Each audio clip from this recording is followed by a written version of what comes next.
আল্লাহর পয়গম্বর মুসা নবী চতুর্দিকে তাকাইছে, দেখে কোনো দিকে কোনো মানুষ নাই। মুসা নবী বড় টেনশনে পড়ে গেছে। কিরে, এত বড় পাহাড়, পাথরের পাহাড়, এই পাহাড়ের ভিতরে একটা মানুষও নাই, কিন্তু কে মানুষের মতো কান্না করে চিৎকার মেরে বলেন আল্লাহু আকবার।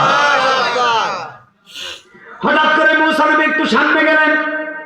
সামনে যাওয়ার পরে দেখতেছে বিশাল বড় পাথরের পাহাড়ের মধ্যে কোনো মানুষ কান্না করে না, পাথর মানুষের মতো কান্না করতেছে। আল্লাহ, কে কান্না করে? পাথর। পাথর পাথরে কাঁদতেছে। মুসা নবী আশ্চর্য হয়ে গেলে, সর্বনাশ, পাথর কেন কান্না করে? যদি কি আল্লাহ আকবার।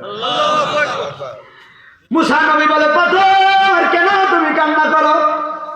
পাথর বলে, মুসা রে, একটা মাত্র কারণে কান্না করে, তুমি আমারে বলো তুমি কোথায় যাচ্ছ? মুসা নবী বলে, পাথর আমি যাচ্ছি আল্লাহর সঙ্গে কথা বলার জন্য। পাথর বলে, মুসা রে, আমি হতভাগা, কথা আল্লাহরে বলবানি। বলে, তোমার আবার কে কোথা? পাথর ডাক দেখা, মুসা রে, আমার আল্লাহ রাব্বুল আলামিন বলেছেন, আমার আল্লাহ রাব্বুল আলামিন পাথর এবং লাকড়ি রে জাহান্নামের আগুনে ধরাইব।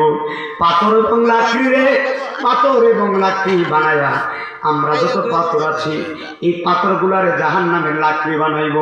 জাহান্নামের লাকড়ি বানায় আমার আল্লাহ জাহান্নামের আগুনে আমরারে পোড়াইব। তুমি যাচ্ছ তোর পাহাড়ে, আল্লাহর কাছে মেহেরবানি করে বলবানি, আমি তো জাহান্নামের আগুনকে ভয় পাই, আল্লাহর তুমি আমার কথা বলবানি, আমি কান্না করতেছি আল্লাহর ভয়ে, জাহান্নামের ভয়ে, তুমি আল্লাহর কাছে বলবানি, আমার আল্লাহ নে আমারে জাহান্নামের আগুন থেকে বাঁচাইও। আল্লাহু আকবার। এবার আমি দনকুরাবাসীর কাছে জানতে চাই, একটা পাথর জান্নাতে গেলে কি জাহান্নামে গেলে কি? এই পাথর বলতেছে, মুসা, আল্লাহ আমারে জাহান্নামে লাকড়ি বানায় আগুন ধরাইব, আমি তো ভয় পাই, তুমি আল্লাহরে বলো আল্লাহ নিয়ে আমার জাহান্নামের আগুন থেকে বাঁচাইব। একটা পাথর কি চিন্তা করছে? আর আমরা মানুষ একদিন জাহান্নামের ভয়ে কান্না করি নাই। তার মানে বোঝা গেল আমাদের মতো কপাল পুরো আর কেউ নাই। মুসা নবী বলে, পাথর ঠিক আছে, আল্লাহরে বলবো। সামনে যাচ্ছে। সামনে যাওয়ার পরে মুসা নবীর সামনে একজন বিশাল বড় ধনী মানুষ আসছে। বিশাল বড় ধনী মানুষ সামনে এসে ডাক দেখো, মুসা কোথায় যাচ্ছেন?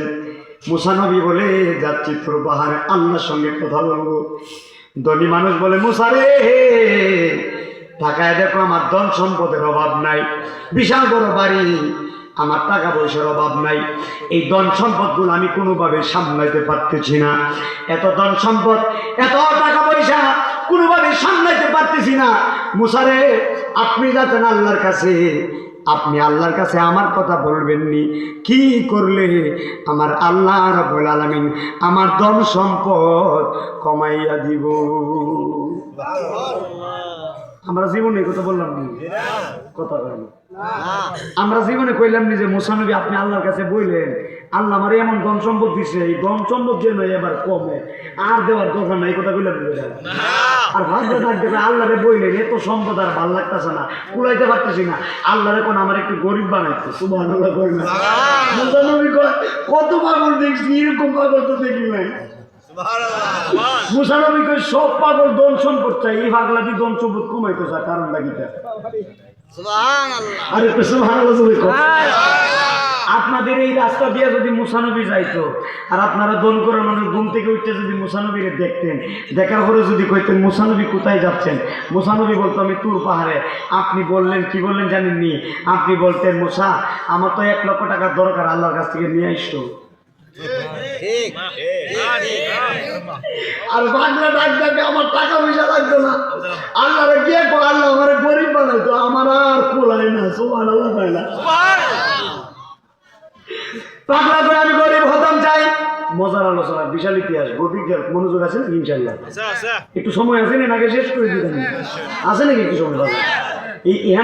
এখানে ওয়াজ করতে আইলে মনে হয় আমার বাড়িতে এসি, হ্যাঁ, দনকুরায় ওয়াজ করতে আইলে আমার মনে হয় না যে আমি অন্য জায়গায় আসছি, কারণ দনকুরা এই গ্রামে ওয়াজ করলে আমার মনে হয় যে আমি এই গ্রামের ছেলে। কথা ঠিক আছে?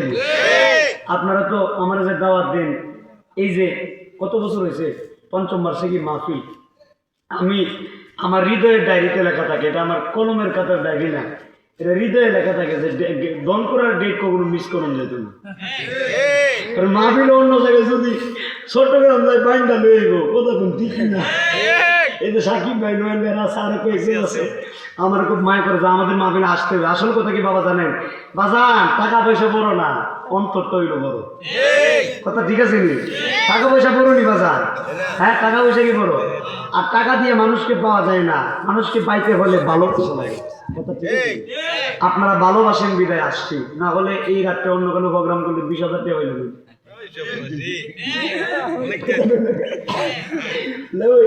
সিরাজগঞ্জ